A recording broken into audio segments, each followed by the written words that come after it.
Robschild, no investment advice. Welcome to the show where we view financial markets using Ben Graham's investment philosophy, macro, technicals, and of course, crystal ball gazing in that specific order. Today is Wednesday, December 18th, 2024. Today's episode begins with discussing the temper tantrum that we had today. The Fed, the Federal Reserve of the United States, basically came out today saying, we're a little worried about inflation and we're going to be a little more cautious with our rate cuts. And the Fed Fund Futures is currently believing them. Now pricing in only two more cuts, basically the terminal rate being 4.25 to 4.5%. Before today, we had at least three cuts. In my book, there's not a huge shift here.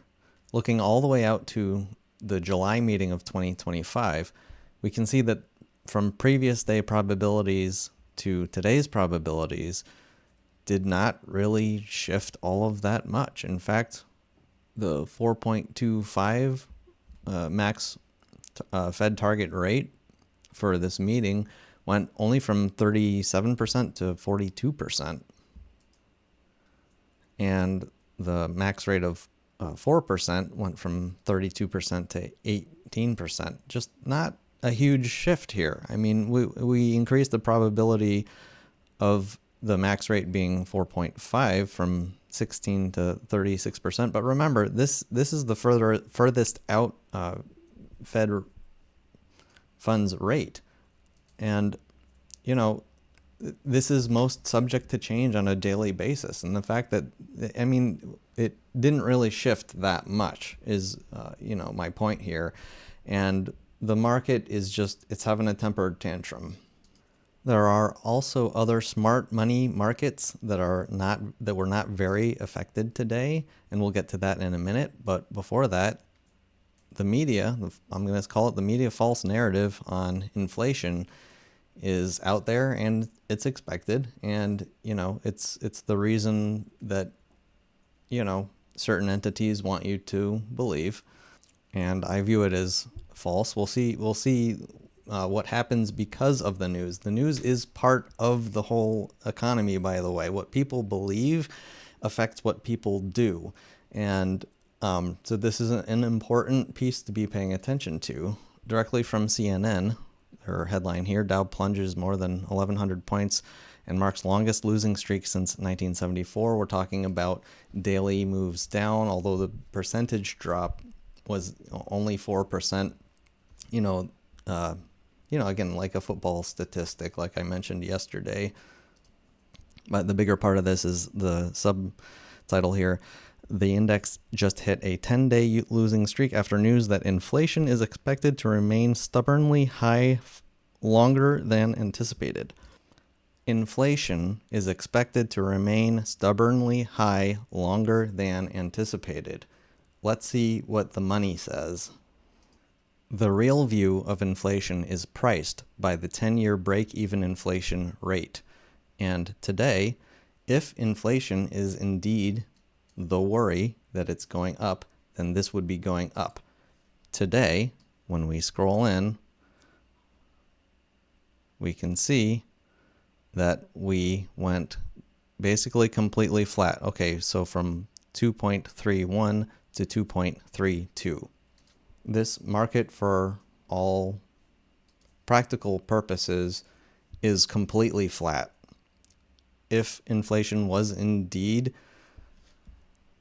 being priced into markets, we would see this going up, and it did not go up today. That area of smart money is unaffected. Another smart money market unaffected is crude oil. If inflation is expected to stay high, go higher, we would see oil priced in dollars moving higher, instead dropping by merely 0.37% today, barely budging, while other markets are going crazy. Also, the value of the dollar. If inflation is seen as like a problem in dollars, then the dollar would lose value. And what happened to the value of the dollar today it went up by 1.2%. These markets of smart money are unaffected, and this leads me to believe that this is a false narrative going out there in the media regarding inflation.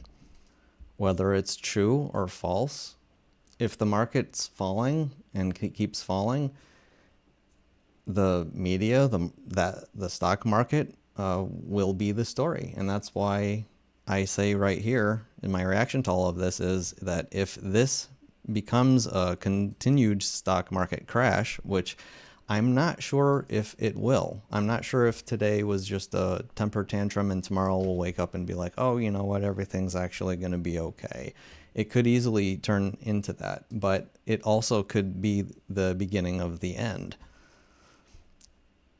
which it has a good probability of doing simply because of, in my opinion, the valuations of the S&P 500 have just gotten insane. There's been too much speculative investing going on. And so, if this becomes a stock crash, which has a good probability right now, the stock crash could end up being the black swan that we've been waiting for. With the 3-month, 10-year reversion, this is it. This is when the recession begins. And, you kind of need a black swan though. And this stock market crashes can end up being the black swan that actually slows things down and the problems roll on themselves. When people see their wealth shrink, they spend less. When they spend less, companies make less money. They have to not hire as many people. Everybody just has less and less and less. They spend less, and that's the recession. That's the depression. Before we get to the next agenda item, just a little show off here. I had released on December 16th, 2 days ago, and I wrote here in the title, Friday the 13th, Economic Collapse Imminent. This was based on the 3-month, 10-year reversion. There's a lot more with this obviously in markets in the charts, but I want to go over the main agenda items first and stick to our regular schedule. The next item is Nissan stock. While the Dow crashed 1,100 points, I was pleasantly surprised to see that my largest stock holding went up by 17% today. This is on the momentum of the Honda Nissan potential merger news. I really wasn't sure before, opening this after the end of the day to see if it would, go with the rest of the market, because typically when something's undervalued and everything crashes, kind of all ships sink. But this had enough, momentum to it to continue upwards. Again, my target to sell this is at $9. The balance sheet of Nissan has just been it's just ridiculously strong compared to the price of the stock, and it was just a matter of time before somebody gave some kind of news to, boost it up to a more normal valuation. As I said yesterday, if I had enough capital, I'd offer to buy out the entire company and liquidate it, and I'd make a bunch of money because the price was lower than the real value of the company. So that's exciting. Last main item on the agenda later this week, as in tomorrow, we have Thursday GDP Q3 second revision coming out, and Friday PCE data coming out.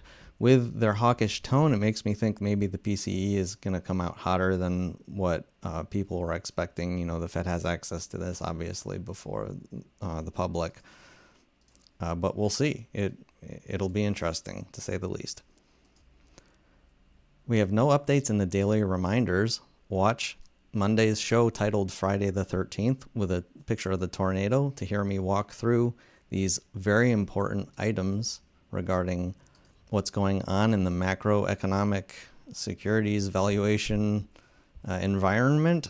These are all massively important things for anyone interested in knowing what's going on in financial markets. Although they are important to consider on a daily basis, I only do this on Mondays, walking through it. We do have a crystal ball reading update. Bear market is no longer imminent. Instead, we're going to change this to bear market crash occurring. And this, just so we're aware, let's make sure we can spell that right. This can flip the other way tomorrow. We can have the market wake up tomorrow and decide, oh, everything's okay, or it'll continue. I don't know. I don't know. I do know that stocks are massively, generally overvalued, and it would make sense for this to go down, but not because of the Fed saying this or that. Just because of the valuations. I'll add right here that if stocks continue down far and fast enough, the longer dated treasuries are we saw a jump in the 10-year yield, and we'll talk about that in a moment, but that'll go the other way if this bear market continues, because you'll have a flood of money getting out of speculation and into safety, and treasuries are safety. Again, if you want to hear me walk through the other crystal ball readings, watch that Monday show. Next, we will jump right into the charts. Before we do so, thanks for watching. If you enjoy my 2 cents, feel free to support with your 2 cents or a like or any other way you please. Thank you for the support, especially to the mega donor who recently gave a mega donation. Thank you very much. On to the charts. We'll start with the S&P 500, the SPX dropping by 2.95% today. Very, very large red candle. This looks like a crash kind of a candle. It does look like it will likely continue to the downside, but this is one of those things that can pop right back up the next day. Although I'm not surprised to see markets dropping like this, I don't know how Mr. Market will digest this overnight. This news also has to hit the Asian and European markets, and then we have to see how they react to what's going on, and then the pros reacts to that. And so we need a few days to sort out where we're going over the next few weeks. But just by a simple chart pattern, this is an all-out like bloodbath today. 2.5% loss in the S&P 500. Wow. With the narrative being, inflation, it sort of does make sense for the 10-year Treasury note yield to go up today. I'll say that we're back to fighting in this previous zone. Again, this purple line, I've shown it in many shows, represents going back to the peak of 2021 March, and a head and shoulders top on the 10-year note yield. And so, I think we're headed straight back down tomorrow in yields on the longer end of the curve. I think this market's sort of trying to shake out the rest of the dumb money in bonds right now, is the best way I would put it. Again, if the market crash continues, money is going to be loading into long duration treasuries here. And if you follow the show, I have 57% now of my portfolio in long duration treasury securities, and that will do fabulously well if the market continues to crash here.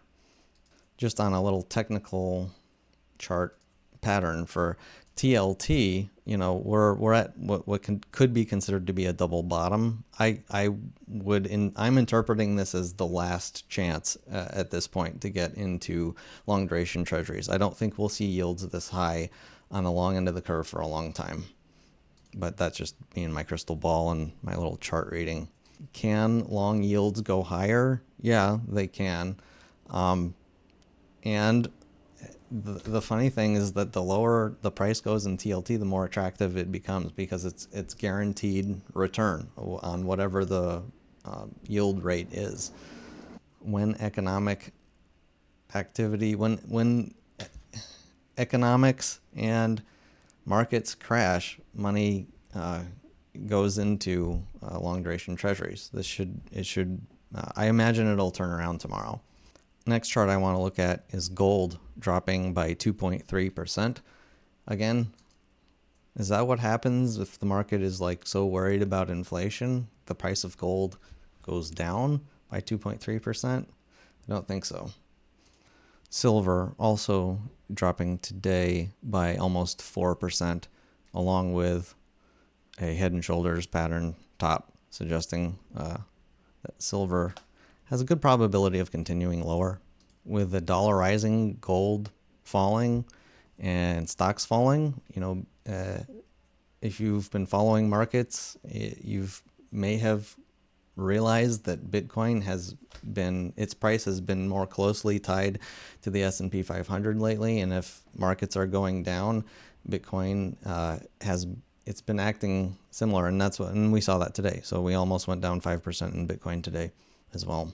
Another sign, by the way, that if we're worried about inflation and the dollar losing all of this value, Bitcoin should be going higher in value, not lower.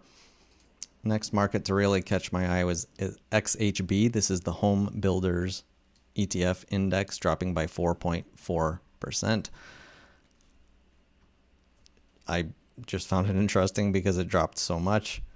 Home builders has been overly optimistic in its price, especially considering home builders confidence surveys, which have been below 50 for most of the year. I've found that to be a pretty interesting divergence, but that combined with this,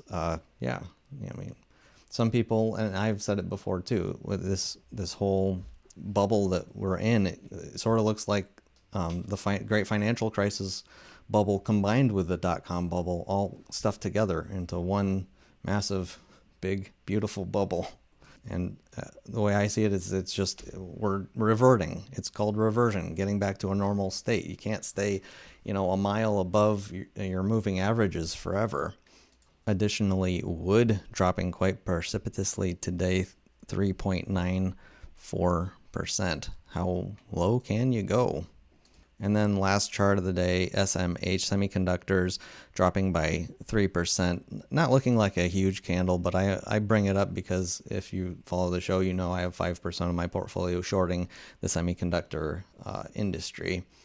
So obviously I'm bearish on this market pretty strongly. And that's all. That's all from me and my crystal ball. Again, overall, before I sign out, this could easily end up being a buyable dip. Actually, we could go soaring back to the upside in stocks tomorrow. It's possible, and it's also possible this will be a continued crash. I'm not sure. My crystal ball is a little foggy on that one. This temper tantrum, as I'm calling it, could end up being the black swan that the 3-month 10-year is kind of saying, yes, there is a black swan out there. This could be the black swan, the crash, and that could make things roll out of control, or there's another one around the corner. But yeah, that's all from me and my crystal ball. Hope you enjoyed. Thank you for watching, and see you next time. Robschild.